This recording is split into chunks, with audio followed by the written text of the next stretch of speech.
A PMT está presente na Itália há mais de 20 anos e nós temos exatamente 2 igrejas na Itália. Até pouco tempo atrás era uma única igreja na Itália. A igreja presbiteriana, a Chiesa presbiteriana na Itália só tem 2 igrejas. A igreja de Pinheiros, em São Paulo, iniciou um novo trabalho em Pistoia e agora nós estamos com 2 igrejas presbiterianas em todo o país.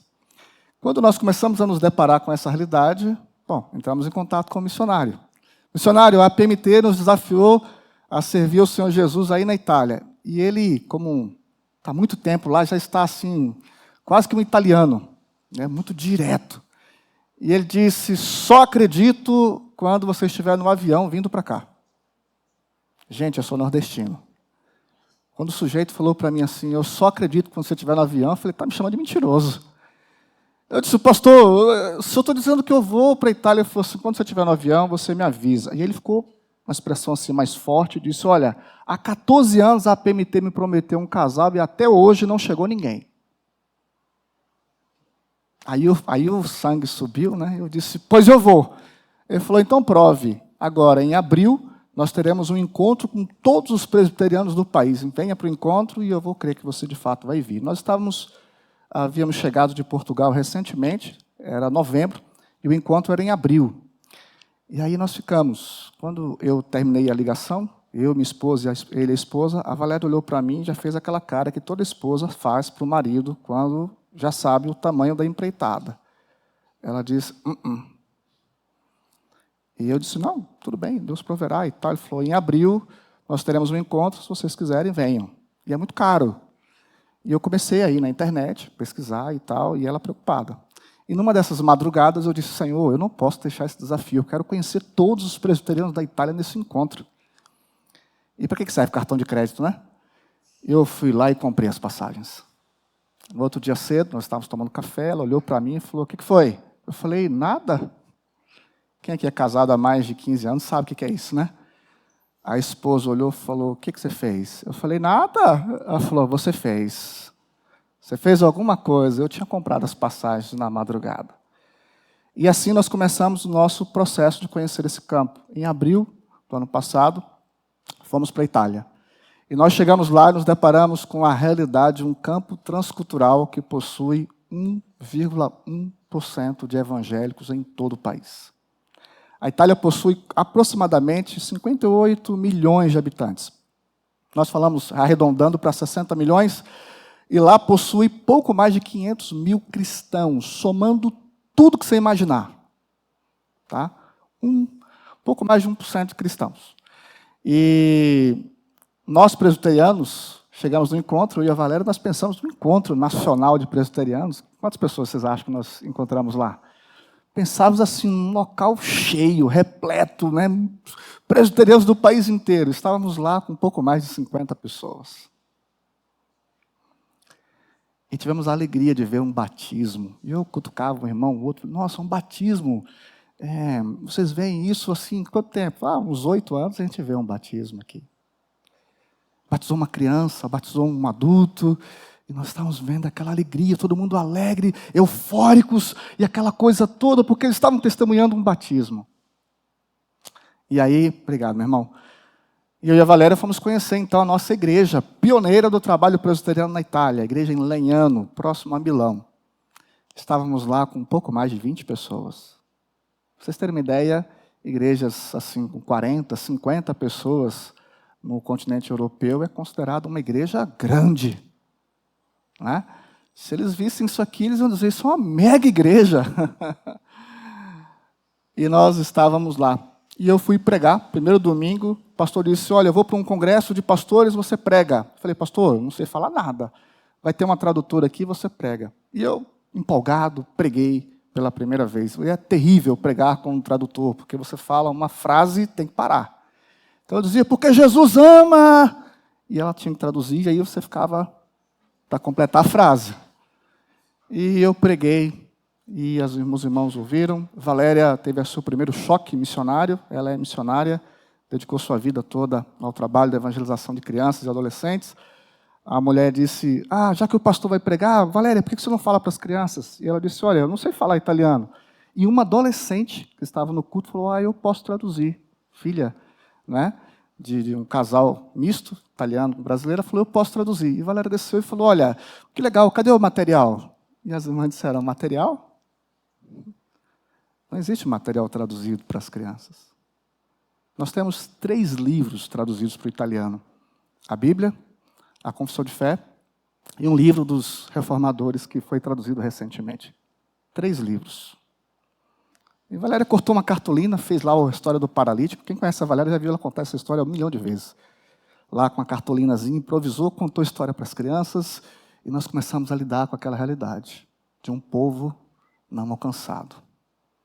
Segundo a UEC, qualquer parte do mundo que tenha menos de 2% de cristão está configurado naquilo que nós chamamos de PNA, povo não alcançado. Porque em qualquer parte do mundo onde nós tenhamos uma presença cristã evangélica com menos de 2%, a igreja não consegue sozinha se multiplicar, ela não consegue evangelizar, fazer novos discípulos, se estabelecer no país. É preciso de apoio. E por isso que as organizações missionárias de todo o mundo estão olhando para as partes do mundo onde há menos de 2% de cristãos. Na Itália, a reforma protestante não entrou com tanta propriedade, você não tem menção da reforma protestante na Itália por causa da presença do Vaticano. A Igreja Católica não só dizimou os reformadores italianos, como destruiu tudo que havia escrito por eles. E eu tive uma experiência profunda, não vou contar tudo para você, mas eu sempre que eu passo em alguma igreja eu conto isso. Quando eu terminei o primeiro sermão, a tradutora terminou, está cansada, porque traduzir exige esforço. Uma senhora de 50 e poucos anos, Eliane, ela se chamava, ela veio até mim, cabelo assim nos ombros, e disse, pastor, eu falei, graças a Deus, alguém fala português. Ela disse, senhor é pastor, o senhor está vindo para cá, eu vi o senhor dizer que está vindo para cá. Eu falei, sim, irmã, coisa boa. Como a senhora está? Como é que a senhora se chama? Me chamo Eliane. Eu falei, a senhora é daqui de Lenhano? Ela falou, não, eu sou da Suíça. Eu falei, que coisa boa. A senhora está aqui visitando a igreja? A senhora está aqui de férias? Está na casa de algum parente? Ela falou, não, eu vim para o culto mesmo. E eu falei assim, a senhora veio para o culto da Suíça? Ela disse, sim. E aí eu fiquei assustado, porque pela primeira vez eu estava diante de uma pessoa que tinha deixado um país para ir em outro país num culto. Já viu alguma coisa parecida? Eu fiquei estatelado na frente dela. E ela disse, pastor, deixa eu te explicar. Durante a pandemia, eu e minha filha, eu tenho uma filha jovem, de 19 anos, nós achávamos que o mundo inteiro ia morrer. Não sei quantos se lembram da pandemia ainda, mas havia uma parte do mundo que morria gente todo dia. Você se lembra qual? O norte da Itália. Todos os dias morriam pessoas. E a Suíça está muito próxima ali do norte da Itália. Nós achávamos que todo mundo ia morrer. Então eu e minha filha, nós fomos para a internet e descobrimos um pastor brasileiro que estava pregando na internet. Gente, nós passamos aquele tempo todo pregando para uma câmera e achávamos que ninguém estava escutando, não é verdade? Ela disse, eu e minha filha nos convertemos. E todos os dias ele pregava na internet e a gente escutava todos os dias. Então a pandemia passou e minha filha disse, mãe, nós precisamos ir para uma igreja de verdade, porque eu preciso achar alguém assim para casar com alguém crente, que os filhos sejam crentes. Se eu casar com um suíço e ele não for crente, a probabilidade é que os nossos filhos não sejam. A mãe falou, verdade, filha. Então ela deu um Googlezinho e procurou uma igreja evangélica na Suíça. E ela não encontrou. Então ela foi para a internet pesquisar e ela disse, pastor, eu achei um tal de Augusto Nicodemos, o senhor conhece? Eu falei, eu acho que eu já ouvi falar. E eu fiquei apaixonada. E aí eu descobri que ele era presbiteriano. Então eu falei para minha filha, achei uma igreja para a gente congregar. Vamos congregar na igreja presbiteriana, uma igreja que tem uma palavra. E eu fui lá no Google e descobri que na Suíça não tem igreja presbiteriana. É verdade. Nós não temos presença presbiteriana na Suíça. Suíça lembra o quê? Lembra uma pessoa importante para nós, não lembra? João Calvino. Então ela procurou a igreja presbiteriana mais próxima da sua casa e encontrou a igreja de Lenhano. E eu falei, então a senhora congrega aqui? Ela falou, não, pastor, é a primeira vez que eu venho. Mas logo no dia que eu estou pregando, o pastor não está. Ela falou, é a primeira vez que eu entro na igreja evangélica. E ali eu comecei a estremecer. Era uma pessoa que tinha deixado um país para ir num outro país, para ir num culto evangélico pela primeira vez.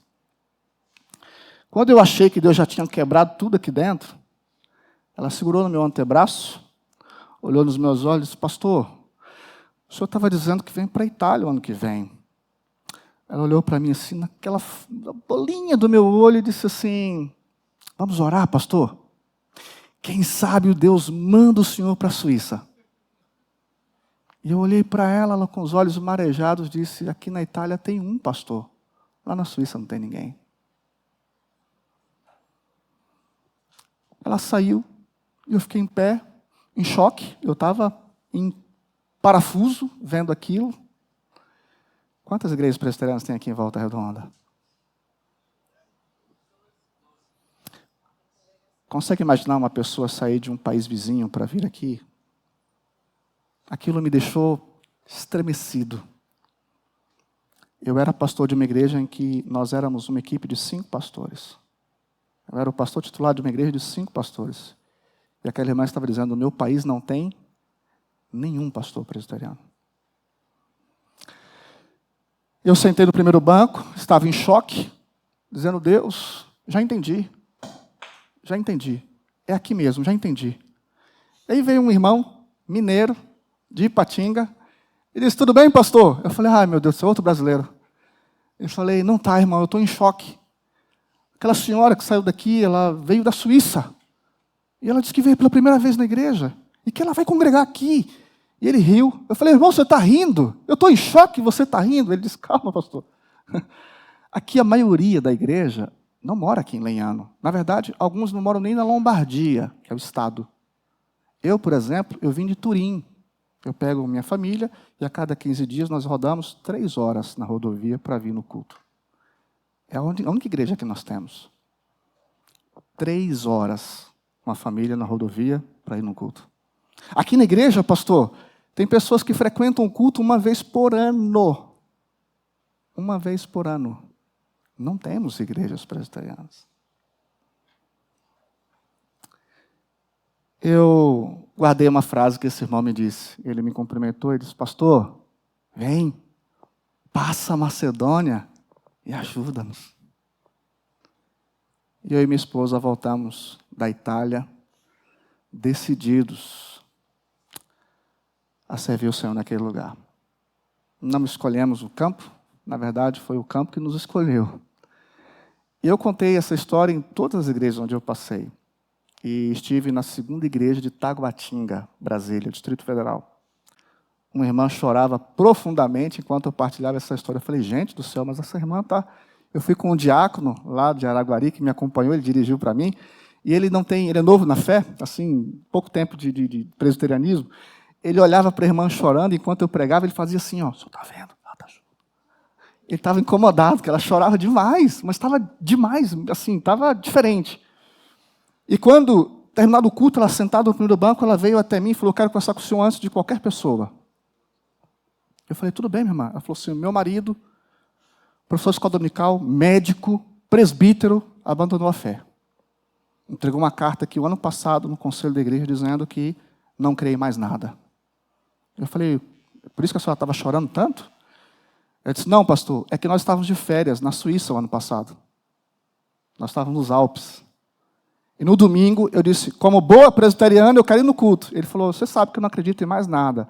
Ela falou: tudo bem que você não acredita, mas eu acredito e eu quero ir no culto. E você vai me levar numa igreja. E ele então saiu com ela procurando uma igreja. Era domingo.